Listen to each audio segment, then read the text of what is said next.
Innova is doing the exact opposite, which is either a genius level play. Because we talked about it last week on the podcast, how we were like really confused with Innova. But then yesterday in the office, we kind of started talking, me, Hunter, and Brody were kind of talking about Innova and thinking, maybe they're actually onto something with this. Like maybe they're kind of like waiting out the storm in a sense, like seeing the crazy inflation of these players and thinking, maybe they think that the bubble's just going to pop eventually and they're going to be able to scoop in. And maybe the disc golf salary, this is kind of something I was thinking about. Maybe the real disc golf salary for like top of the line should only be $150,000 a year. Maybe that is what it should be. And maybe Innova knows that and they're just waiting for the bubble to burst so that then they can start getting players at the real value.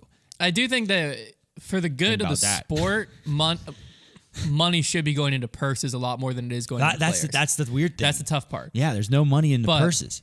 Because that was another thing we mentioned yesterday, was like what happens when most of the top players that are winning events are all multimillionaires and they're collecting $15,000 prizes for winning tournaments. Well, what's confusing to me is like you have eventually there's going to be more player because the parity in disc golf is getting bigger and bigger, right? Yeah. On FPO and MPO, to where you have right now Ricky and Paul, where they're both making $1 million a year.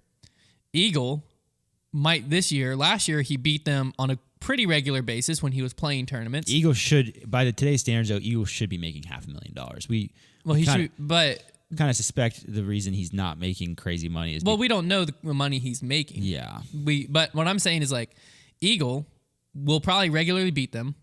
Not probably, he might. He has a very solid chance of regularly beating Paul and Ricky, or at least being competitive with them where they're all on the same playing field. And he has a great brand. So by today's standards, he's worth $1 million a year. Yeah. Who can pay him $1 million a year? Right. That's where things are going to get confusing because then Calvin, what if Calvin is doing the same thing? Or Dickerson. To where they're like, hey, now we have 6 players that are winning, they're all every week in contention. They all have solid fan bases. They all have solid brands. But then it's like, we can't pay all of them $1 million a year because there's realistically, I think there's 3 companies or 4 companies that can easily, I wouldn't even want to say easily, that can't afford it. And one of them's Innova, and Innova refuses to. Yeah. And so the other question, though, is like a company like Dynamic is taking a bet on Rick that basically he's going to be worth to them that $1 million a year. But Eagle to Dynamic, kind of what I was just saying, if Eagle came to Dynamic, then either Rick or Eagle aren't worth $1 million a year to Dynamic. Like once you have one top tier player, the next few top tier players you get don't really do anything for your brand in retrospect or like in comparison because that top tier player brings in that thing. Little bumps. And they're little bumps, but you have to pay them. So it's almost like a team structure should almost be your top MPO and top FPO player. And then after that, you should have like 25 like players in like the 20 to 25 in the world rankings be your next players. Yeah. Because that in between space, you're going to have to pay them a lot more money and you're not going to get that return because you're double dipping in the same audience that the top tier. Right. Yeah. No, it's a very confusing space. It is very confusing. I think there is some sort of a bubble that is going to pop at some point because the weird thing too is like it almost comes down to the timing of when players' contracts just happen to end. Yeah. Or they decide to end them for themselves based on like who's getting these deals because like certain players would be worth more. Like for example, like Eagle is worth more than Dickerson, but Eagle re-signed and like if certain players' contracts would have been up this year and they would have been open to signing, maybe they could have got the expensive deals, almost like who was just in the right place at the right time to get the cap room that was available. Because that's the other thing is companies right now seem to be very eager and almost desperate at sometimes to sign players when they can, like when they have the chance to grab somebody. I wonder now too, like is there like bidding wars going on? Like I don't know. It is very interesting, but well, I think the issue, I don't know. More so, I think the bubble that's going to pop is the way that most companies, the new standard in how you like pay a player or make your money back is custom and signature runs. That's the biggest problem. The issue is back in the day, we were actually talking about this with the Sexton Firebird last night, some on debate night, but in general, back in the day, limited exclusive runs were very rare. Yeah. To where if you got Ledgestone, great example. If you got a Crystal Sparkle Buzz from Ledgestone, that might be the only time you saw a Crystal Sparkle Buzz in like 2 years. Even Crystal Buzzes. Yeah. I remember I went to a tournament and I bought a $25 Crystal Buzz, and it was like the sickest disc I'd ever seen. Yeah. And because you couldn't find crystal plastic anywhere. Now, Crystal Sparkle Buzz doesn't even excite me because I've seen it so many times because they're released over and over. Yeah. And so many different plastics, not just Discraft, across the board. And so when you have players that are signing and your immediate response is like, all right, let's start doing some custom stamps for you. Let's start doing custom runs.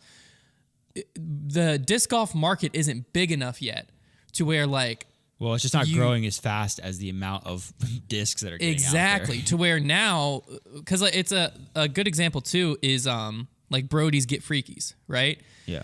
First Get Freaky drops didn't sell out. The first drop of anything typically doesn't sell out. Once it took a long time, it sold out. Once it sold out, the collector market happened, of where people saw, hey, it's worth more than the $20 I paid for it. Now it's worth 30. Right. So when the second one came around, boom, sold out. Why? Because you know I pay 20 for it. It's the same thing with Sexton Firebird. I pay 20 for it. The next day it's worth 30. So what that does is people who aren't fans of Brody, who aren't buying it for the Dark Horse logo on it, who aren't fans of Sexton, who aren't buying it for Sexton's name on it, are now buying the disc because they know they can flip it. Yeah. They're buying the disc because they know it's collectible. And the people who are buying the collectible are buying it because they know the next year it's going to be worth more. So then you see Brody's Get Freakies, because they were so limited, get, boom, sold out, sold out, sold out, sold out, sold out. And then as it gets more and more hyped, he drops a Crystal Glow Meteor or whatever, and you can't expect the same hype as the Get Freaky because it's a new market. Right. Sexton Firebirds, they were making a good amount to where they were selling out, selling out, selling out, selling out. And now this year, because there's so much flooding on the market in general, a Sexton Firebird I think you can still buy right now, 2021 Sexton Firebird. Pretty sure we saw them on retail sites last night. Because the question that was posed was like, would you rather have one? Yeah, would you rather have one signature disc that sold out immediately or 5? And I said 1, because if I have 5, and this is kind of the issue I think we're running into sometimes. If I have 5 signature discs, let's say I was a top player, you could buy a Hunter Thomas, Rock 3, Leopard 3, Destroyer, and Thunderbird. And they were just wildly available. The only people buying those are people who are fans of me. That's it. But if I have just a Hunter Thomas Thunderbird and it's a limited disc, if it sells out, then the next time we can make a few more, and the next time we can make a few more, and because if they keep selling out, people who aren't fans of me are going to buy the disc because it's the collectability. Because like Sexton's a great example. 2015 through 2018, I tried everything to get my hands on Sexton Firebirds. If it was a widely available disc, I was a fan of disc golf. I was a fan of Nate Sexton, but I wasn't a big enough fan to throw a disc just because it had Sexton's logo on it. Yeah, people were buying them mostly, like they were great discs, but people were mostly stocking up on them because they knew they were going to be valuable. I would buy and 2, I'd flip one, and then I'd put one in my bag as a flex because like I was throwing a Sexton Firebird. I was freaking sick. Everyone wanted to. But again, I wasn't a diehard enough Sexton fan to buy like a Jomez Big Sexy stamp or something like that. Right? But when it's limited edition, it's sold out, I was. All of that to say that I think the issue some companies are going to run into is now that every player who joins Discraft is like releasing different buzzes or something. Then when I go onto the website and I want to buy a buzz, I have my stock buzz, or I have 15 different players with their stamp on a buzz. Yeah. And Chris Dickerson, great player, but if I'm a bigger fan of Paul, I'm going to buy Paul's buzz. So now you're kind of, Brody was talking about this, and I didn't agree with him at first, but I think I do now. You're creating competition within itself, and basically your most popular player is going to win. And so now it's like, hey, we can't make money on Dickerson. It's the Ledgestone is even the best example, I think, of all time, because years ago, Ledgestone, super exclusive, super limited, couldn't get your hands on it.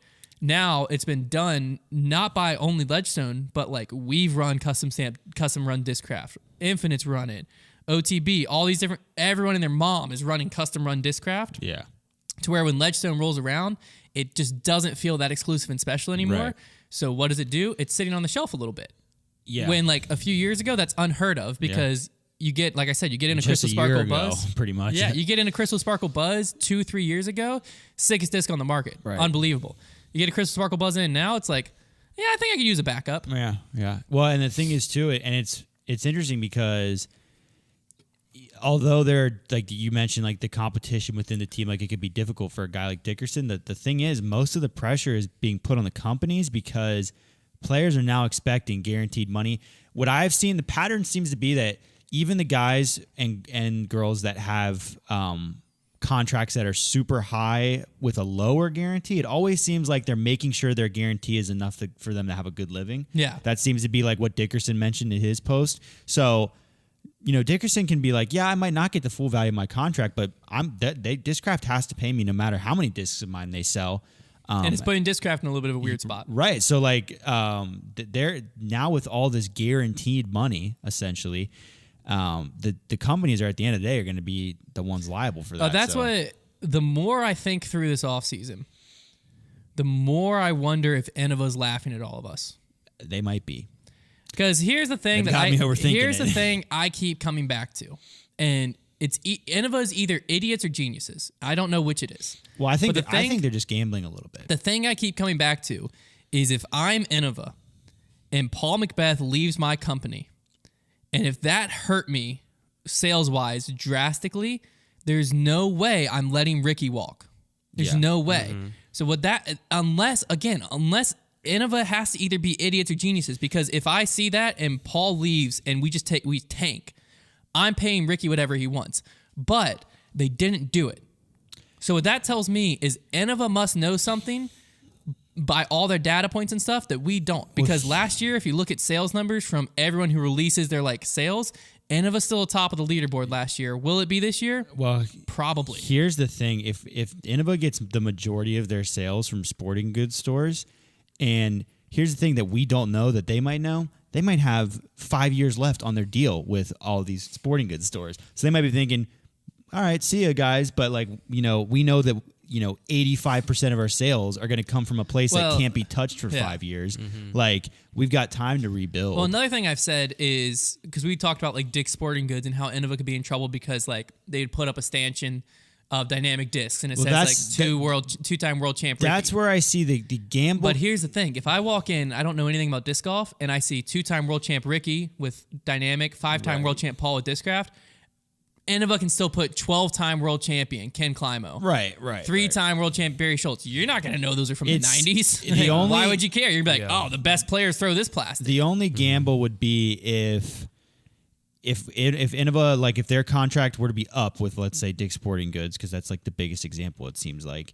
If their contract were to go up, the only gamble would be if they were just assuming that they're just going to renew without looking at the market and looking into disc golf to see what the pulse of disc golf is. Because I think if somebody did do that, and if somebody working there knew disc golf at all, they would think about switching to Discraft, maybe.